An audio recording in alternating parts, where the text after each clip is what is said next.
दोस्तों, तुर्क और मंगोल एक ही मैदान के मुख्तलिफ लोग हैं। सल्तनत उस्मानिया की बुनियाद 1299 में एक खाना बदोश कबीले के अर्तुगरुल गाजी के बेटे उस्मान गाजी ने रखी थी। ओगोस तुर्क वस्ती एशिया और कारासान से अनातोलिया हिजरत कर गए।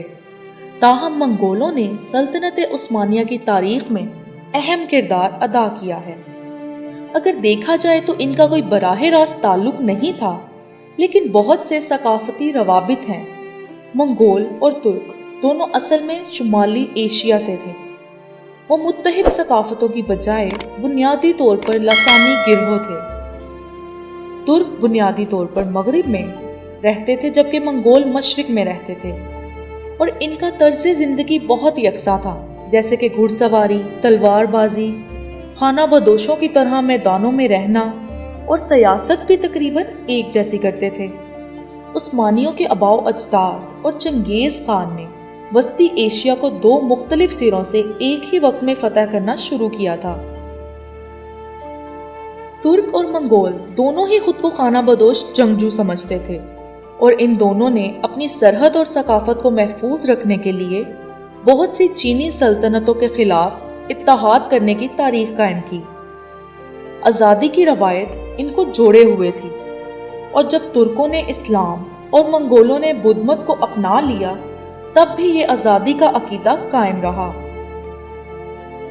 रूसी तुर्कोलॉजिस्ट और मंगोलॉजिस्ट अलेक्जेंडर के मुताबिक तुर्क लोगों की तारीख को समझने के लिए मंगोलों का मुतालिया करना जरूरी है।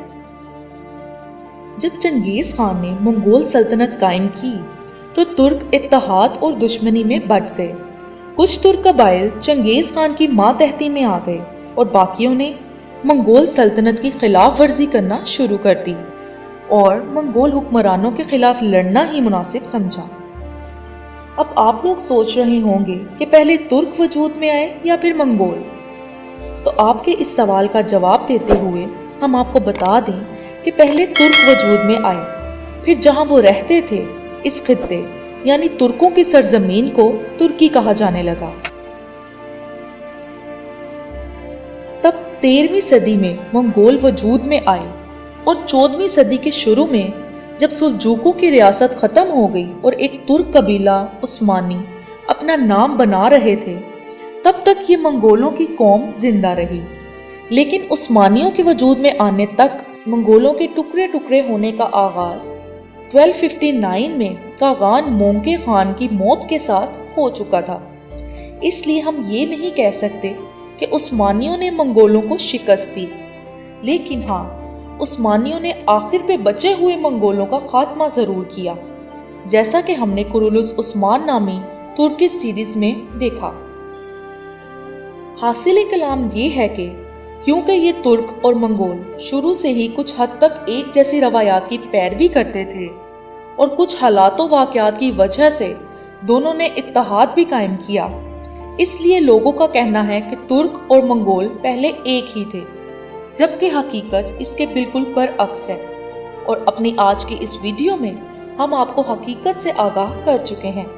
ऐसी मज़ीद इंफॉर्मेटिव वीडियोस के लिए हमारे चैनल को सब्सक्राइब कर दें और वीडियो को लाइक करना ना भूलें।